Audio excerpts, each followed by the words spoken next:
नमस्कार. स्मार्ट गृहिणींना उपयोगी पडतील अशा भरपूर टिप्स. Tip number 1.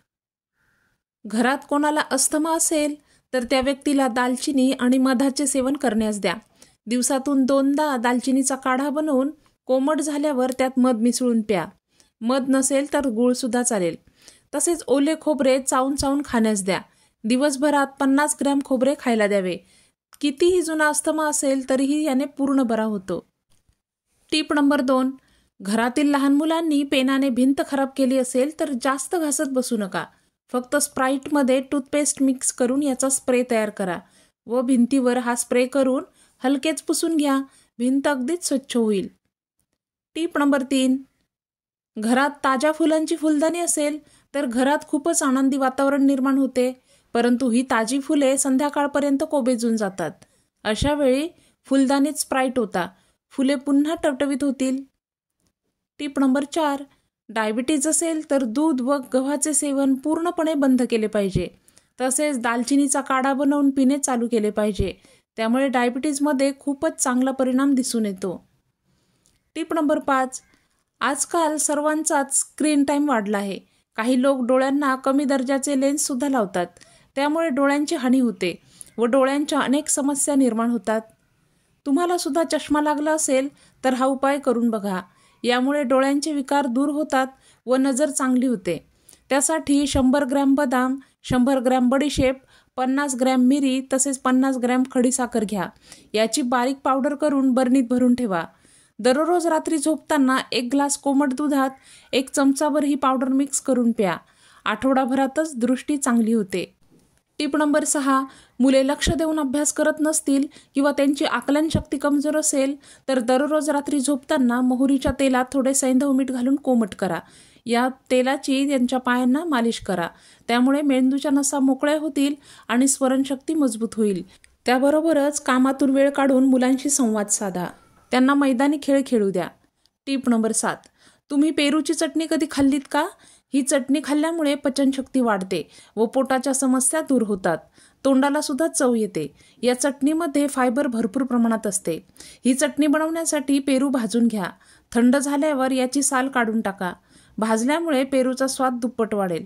आता त्याचे तुकडे करून मिक्सरच्या भांड्यात घाला. सोबत कोथिंबीर, लसूण, आले, जिरे तसेच काळे मीठ, मिरची आणि लिंबू रस घालून बारीक वाटून घ्या.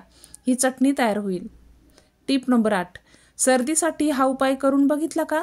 विशेषतः लहान मुलांना सर्दी झाली तर लवकर बरी होत नाही. मुले औषधे खात नाहीत. अशावेळी 2 लवंग तसेच 2 वेलची भाजून काळी करा.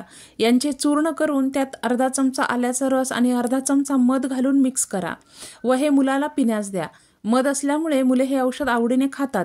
एका वेळेपासूनच परिणाम याचा दिसून येतो. Tip number 9. तुमच्या कढीपत्त्याच्या झाडाला भरपूर पाने असावीत असे वाटत असेल तर घरातील आंबट दही किंवा आंबट ताक पाण्यात मिसळून कढीपत्त्याच्या झाडाला घाला. हे खत म्हणून कार्य करते. त्याचबरोबर हेच आंबट ताकाचे पाणी कढीपत्त्याच्या झाडांवर फवारणी केल्यास बारीक किडे तसेच जंतूसुद्धा नष्ट होतात. कढीपत्त्याच्या झाडाला पाने सुद्धा भरपूर येतात. Tip number 10. दात दुखत असतील किंवा दाढ किडली असेल किंवा थंड किंवा गरम खाल्ल्यानंतर दात ठणकत असतील तर चमचाभर तीळ तेल आणि चमचाभर लवंगाचे तेल एकत्र करून कापसाचा छोटा बोळा या तेलात बुडवा आणि दुखणाऱ्या दाताखाली धरा. दातदुखीमध्ये बराच आराम मिळतो. Tip number 11. आजकाल प्रत्येक घरात टाचदुखीचा त्रास होताना दिसतो. कारणे काहीही असली तरी उपाय मात्र सर्वात आधी आयुर्वेदिक आणि घरगुती करून बघावा. सुरुवातीला छोट्या छोट्या त्रासातून सहज मुक्तता मिळते. शिवाय हे उपाय खर्चिक सुद्धा नसतात. आता टाचदुखीसाठी गरम पाणी एका बादलीत घ्या. त्यात सैंधव मीठ मुठभर टाका.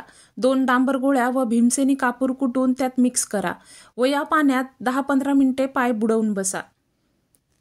पाय बादलीत असतानाच पायांची हालचाल करा. असे एकदाच केल्यावर बरे वाटते, परंतु 3-4 दिवस असे केल्यास टाचदुखी मुळापासून बरी होते. टाचदुखीमध्ये गरम पाण्याचा शेक खूप उपयोगी पडतो. टाचदुखी, मूळव्याध अशा बऱ्याचशा आजारांवर आयुर्वेदिक घरगुती उपाय मी प्रत्येक व्हिडिओतून शेअर करत असते. त्यामुळेच कुठलाही व्हिडिओ मिस होऊ नये म्हणून चॅनल सबस्क्राईब करून बेल आयकॉनसुद्धा प्रेस करून ठेवा. म्हणजे प्रत्येक व्हिडिओचं नोटिफिकेशन ताबडतोब तुम्हाला मिळेल. Tip number 12. सध्या संत्र्याचे सीझन सुरू झाले आहे. मौसमी फळे खाल्लीच पाहिजेत. संत्र्यामुळे प्रतिकारशक्ती वाढते. त्यामुळेच लहान मुलांना तसेच आजारी व्यक्तींना जास्तीत जास्त संत्री खाण्यास द्यावी। परंतु संत्री खाऊन झाल्यावर संत्र्याची साल सुद्धा खूप उपयोगी ठरते। ती फेकून न देता त्यापासून फेस पॅक आपण बनवू शकतो। खूप काही जास्त न करता मिक्सरच्या भांड्यात संत्र्याची साल घ्या, त्यात 2 चमचे गुलाबजल मिसळून बारीक वाटून घ्या। गाळणीने हे मिश्रण गाळून घ्या, त्यात चमचाभर कोरफडीचा गर आणि चमचाभर खोबरेल तेल घालून मिक्स करा। आता हे मिश्रण चेहऱ्यावर लावून ठेवा, 2 तासानंतर धुवून टाका। अशा प्रकारे घरीच फेशियल करता येईल। या साध्या फेस पॅकने सुद्धा चेहरा अगदीच टवटवीत होतो। टीप नंबर 13, कडाक्याची थंडी पडली की सुरू होते ती सांधेदुखी, गुडघेदुखी, सांध्यांचे आखडणे। त्यामुळेच आयुर्वेदानुसार आंघोळीपूर्वी या तेलाचे मालिश करा। तसेच रात्री झोपताना सुद्धा या तेलाने मालिश केल्यास वरील आजार दूर राहतात। त्यासाठी मोहरीचे तेल फार उपयोगी ठरते। मोहरीच्या तेलाने सूज कमी होण्यास मदत मिळते। 100 ग्रॅम मोहरीचे तेल घ्या, त्यात ओवा, कच्ची हळद, लवंग तसेच लसूण ठेचून घाला। मेथी दाणे, कापूर, वेखंड सुद्धा त्यात घाला आणि चांगले शिजवून घ्या। वरील सर्व जिन्नस अंदाजे घाला, काही विशिष्ट प्रमाण नसले तरीही चालेल। हे तेल कोमट करून दररोज सांध्यांवर लावा। हे तेल कुणीही वापरू शकते, अगदीच लहान मुलांना सुद्धा हे तेल आपण मालिश करण्यासाठी वापरू शकतो। टीप नंबर 14, थंडीत अजून एक आजार म्हणजे मानदुखी, पाठदुखी तसेच हाताला मुंग्या येणे। कधी कधी थंडीमुळे तोंड सुद्धा उघडणे अवघड होते। अशा वेळी दररोज सकाळीच तोंडात पाणी धरून ठेवा।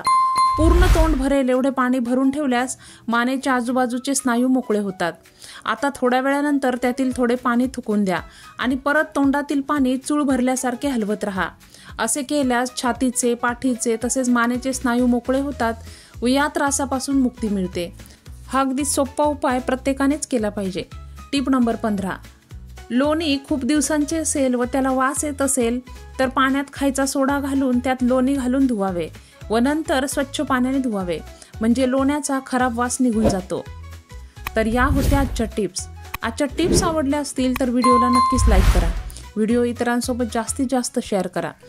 तसेच अशा नवनवीन टिप्स हव्या असतील तर चॅनलला सबस्क्राईब करून ठेवा, म्हणजे नवीन व्हिडिओचं नोटिफिकेशन तुमच्यापर्यंत ताबडतोब पोहोचेल। पुन्हा भेटूयात, धन्यवाद।